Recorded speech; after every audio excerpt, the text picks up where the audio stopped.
আসসালামু আলাইকুম। আজকে আমি আপনাদের সামনে একটি খুবই গুরুত্বপূর্ণ একটি রোগ নিয়ে আলোচনা করব। আপনারা জানেন যে মলদ্বারে আমাদের অনেক রকমের সমস্যা হয়ে থাকে। তার মধ্যে সবচেয়ে বেশি কমন যে সমস্যাটা হয়ে থাকে সেটা হচ্ছে বগন্দর বা ইংলিশে আমরা বলি ফিস্টুলা। এই রোগটাকে বলা হয় ফিস্টুলা ইন অ্যানো। তো এই ফিস্টুলা আপনারা কিভাবে বুঝবেন যে ফিস্টুলা হয়েছে? আমাদের সাধারণত রোগীরা এরকম কথা বলে যে পায়খানা রাস্তায় মলদ্বারের পাশে একটি ফোড়া হয়েছিল।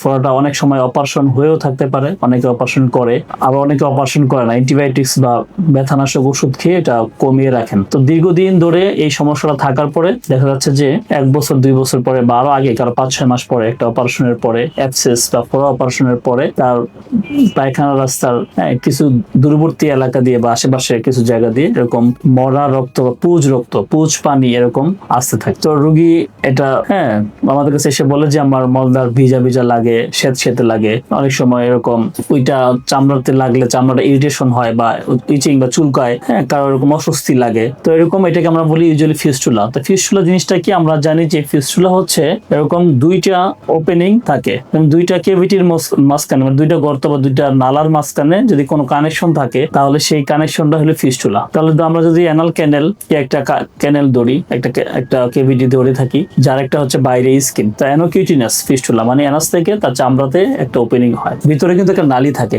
তো এই নালীটা সিম্পলও হতে পারে, আবার অনেক সময় কমপ্লেক্স হতে পারে। ঠিক আছে, যদি নালীটা আমাদের কিছু আমরা শারীরিকভাবে পরীক্ষা করে রোগী যখন আসে তো হিস্ট্রি নেই, তারপর শারীরিকভাবে পরীক্ষা করি, আমরা বলি ডিজিটাল রেক্টাল এক্সামিনেশন বা পার রেক্টাল এক্সামিনেশন, সেটা করি, করে দেখি যে ফিস্টুলাটা কোন ধরনের। তো বাইরের যে ফিস্টুলার ওপেনিংটা আমরা ইজিলি পেয়ে যাই, রোগী আমাদের দেখিয়ে দেয় যে দেখেন স্যার আমার এখানে এই ফিস্টুলার এই ওপেনিংটা। তখন আমরা চাপ দেই, একটু চাপ দিয়ে দেখি ময়লা আসে কিনা। তো অনেক সময় কিন্তু ওখানে ব্যথাও থাকতে পারে, যেটাকে আমরা বলি যে অ্যাক্টিভ ইনফেকশন থাকতে পারে ফিস্টুলাটা। তো আমরা তখন ডিজিটাল রেক্টাল এক্সামিনেশন বা ডিআরই করে থাকি, তখন আমরা মলদ্বারে বা যেটা অ্যানাল ক্যানেল ওখানে আমরা হাত দিই, একটা আঙুল দিয়ে ভিতরে ফিল করার চেষ্টা করি যে ভিতরের ফুটাটা কোথায় আছে। তো ইন্টারনাল ওপেনিং বলা হয় যে ফিস্টুলা সার্জারির মেইন যে রোগী যদি নিরাময় হতে হয় রোগীকে, তাহলে অবশ্যই তার ইন্টারনাল ওপেনিংটা আমাকে বের করতে হবে। তাই ধর আমি যদি ক্লিনিক্যালি এটা শারীরিকভাবে পরীক্ষা করে বের করতে পারি তাহলে আমাদের জন্য অপারেশন করাটা ইজি হয়ে যাবে, রোগীর জন্য ইজি হয়ে যাবে। যদি আমি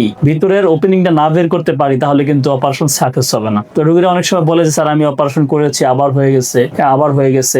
অনেক রোগী আছে 3 বার 4 বার 5 বার 6 বার এরকম অপারেশন করেছে কিন্তু হয়ে গেছে। তাহলে তার অপারেশনটা কোথায় ভুল হচ্ছে? এটা হচ্ছে ভিতরের যে ওপেনিংটা আছে সেই ওপেনিংটা হয়তো প্রপারলি আইডেন্টিফাই করা যাচ্ছে না। তো ভিতরের ওপেনিংটা ইউজুয়ালি আমাদের যে আমরা বলি যে ফিস্টুলা যদি ক্রিপ্টোগ্ল্যান্ডুলার অরিজিন হয়, যে আমাদের অ্যানাল ক্যানেল তার পিছনে সাইডে এরকম 6 থেকে 8টা গ্ল্যান্ড থাকে, সেটাকে আমরা বলে থাকি ক্রিপ্টোগ্ল্যান্ডুলার অর্গান। ওখানে যদি ইনফেকশন হয় সেই ইনফেকশন থেকে ফিস্টুলাটা বাইরের দিকে আসতে পারে। তো এই যে ওখানেই আমাদের তাহলে সোর্সটা আমরা আইডেন্টিফাই ইউজুয়ালি থাকে পোস্টেরিয়রলি বা পিছনের দিকে আমাদের ফিস্টুলার ইন্টারনাল ওপেনিংটা থাকার কথা। তো এটা যদি আমরা পেয়ে যাই তাহলে আমরা রোগীকে সহজে অপারেশন সাকসেসফুলি করতে পারি। ঠিক আছে, তাহলে আর ফিস্টুলা হওয়ার চান্স থাকবে না।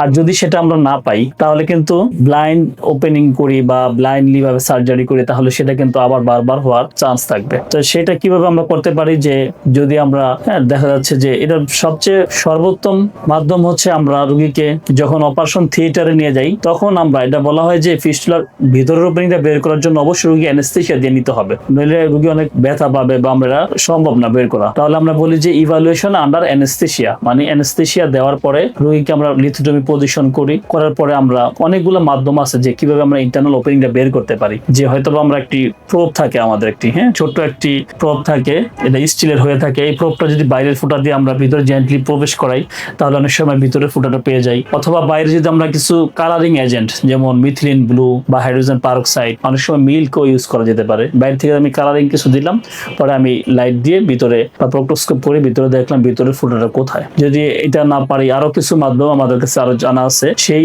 উপায়গুলো করে আমরা ইন্টারনাল ওপেনিংটা বের করে থাকি এবং বের করে সেই ফিস্টুলার অপারেশনটা আমরা করে থাকি। আসলে ফিস্টুলাতে এরকম ডায়াগনোস করার জন্য বা রোগ নির্ণয়ের জন্য যে বেশি টেস্ট লাগে এরকম না। যদি কমপ্লেক্স ফিস্টুলা হয়ে থাকে তাহলে সেই ক্ষেত্রে কোনো ক্ষেত্রে যে আপনার এমআর ফিস্টুলোগ্রাম লাগতে পারে, অথবা যদি আপনার কোনো রোগীর অ্যাক্টিভ কোনো কেভিটি আছে কিনা, যে ফিস্টুলাটা কোনো কেভিটি থেকে আসতেছে কিনা, সেই সকল ক্ষেত্রে আমরা রোগীদেরকে একটি এক্স-রে ফিস্টুলোগ্রাম দেই। যে সব রোগীদের যে আমরা একটা এক্স-রে ফিস্টুলোগ্রাম দিব এরকম না, এটা কিন্তু অনেক ব্যয়বহুল, প্রায় 3000 টাকার বেশি লাগে। তাহলে আমার একটা সিম্পল ফিস্টুলা আছে, আমি যদি তার ভিতরে ইন্টারনাল ওপেনিং হাত দিয়ে ফিল করতে পারি, তাহলে কিন্তু তাকে এক্স-রে ফিস্টুলোগ্রাম দেওয়ার কোনো প্রয়োজন নাই। আর সিম্পল ফিস্টুলার ক্ষেত্রে কোনো ফিস্টুলোগ্রাম করারও প্রয়োজন নাই। যদি কোনো কমপ্লেক্স ফিস্টুলা হয় তাহলে সেই ক্ষেত্রে আমরা একটি পরীক্ষা অনেক সময় করতে পারি। কমপ্লেক্স ফিস্টুলা মানে রিকারেন্ট, বারবার অপারেশন হচ্ছে, ফিস্টুলার বাইরের ট্র্যাকটা অনেক দূরে, হ্যাঁ, মাল্টিপল ট্র্যাক তার প্রেজেন্ট, এরকম কেজে, অথবা তার অন্য কোনো সমস্যা, যেমন আমরা বলে থাকি ক্রস ডিজিজ, ইনফ্লামেটরি বায়োল ডিজিজ থাকে অ্যাসোসিয়েটেড, যার টিউবারকুলোসিস আছে কিনা, তার কোনো মেলিগনেন্সি বা ক্যান্সার আছে কিনা, বা তার রেডিয়েশনের কোনো হিস্ট্রি আছে, রেডিওথেরাপি নিয়েছে, এরকম রোগীদের আমরা ধরে নিই কমপ্লেক্স ফিস্টুলা। আর ফিমেলদের ক্ষেত্রে সামনে যদি ওপেনিংটা থাকে মহিলা রোগীদের, তাহলে আমরা বলি কমপ্লেক্স ফিস্টুলা। কিংবা রোগীর যদি আপনার যে অ্যানাল ক্যানেলের যে মাসেল আমরা বলি যে স্ফিংটার, বাইরের যে দরজাটা, সেই দরজা যদি মোর দেন 30% ইনভলভ করে ফিস্টুলার ট্র্যাকটা, সেক্ষেত্রে আমরা বলে থাকি যে এটা কমপ্লেক্স ফিস্টুলা। তো এরকম যদি কমপ্লেক্স ফিস্টুলা আমরা মনে করি, তখন আমরা শুধুমাত্র একটি পরীক্ষা দিয়ে থাকি। আর নতুবা আমরা এত বেশি পরীক্ষা আমরা ফিস্টুলা সার্জারির জন্য দিয়ে থাকি না।